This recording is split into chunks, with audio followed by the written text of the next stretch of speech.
নমস্কার সবাইকে, আমি দিশা স্টপে সবাইকে স্বাগতম। আজকে যার গল্প করবো সে হলো রাত্রি। না, রাত্রি মানে সেই রাত্রি নয়, রাত্রি হলো আমাদের গল্পের মেন ক্যারেক্টার। এক নির্জন রেল স্টেশন, রাত প্রায় 11টা হবে। কুয়াশার চাদরে ঢাকা একটা প্ল্যাটফর্ম, দূরে একটা ঝাপসা ল্যাম্পপোস্ট আলো ছড়াচ্ছে।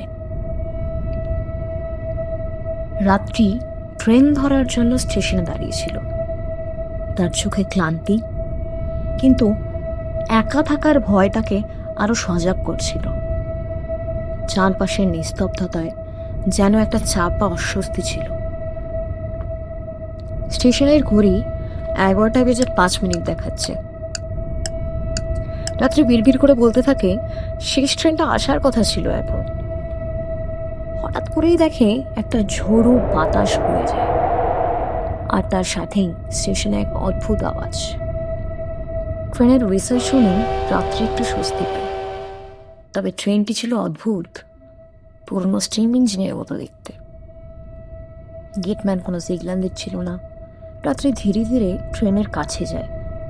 সে লক্ষ্য করে ট্রেনের জানলাগুলিতে লোকজনের মুখ দেখাচ্ছে, কিন্তু সেগুলো সব ঝাপসা। রাত্রি ট্রেনে উঠল। ভেতরে বেশ গা ছমছমে পরিবেশ। যাত্রীদের মুখে কোনো আবেগ নেই। হঠাৎ করেই একজন বৃদ্ধ তার পাশে বসে ফিসফিস করে বলল, তুমি ভুল ট্রেনে উঠেছ।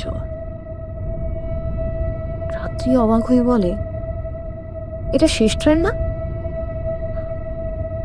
বৃদ্ধ বলল, হ্যাঁ শেষ, তবে এটা জীবনের শেষ যাত্রার ট্রেন। রাত্রি হিমশীতল হয়ে যায়। ট্রেনটি ধীরে ধীরে একটি অন্ধকার টানেলের দিকে এগিয়ে যাচ্ছে। বৃদ্ধ ফিসফিসিয়ে বলে, তোমার সুযোগ আছে, লাফ দিয়ে নামো। রাত্রি আতঙ্কে জানালার দিকে তাকায়, কিন্তু ট্রেনের গতিবেগ ক্রমশ বাড়ছে। সে বৃদ্ধকে বলে, কিন্তু এটা সম্ভব নয়।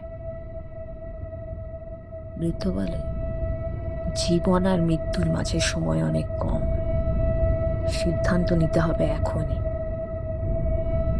রাত্রি জানলার কাছে যায়। ট্রেনটি অন্ধকার টানেলের ভেতরে ঢুকে পড়ে। ভেতরের আলো নিভে যায়। ঠিক সেই মুহূর্তেই রাত্রি লাফ দেয়।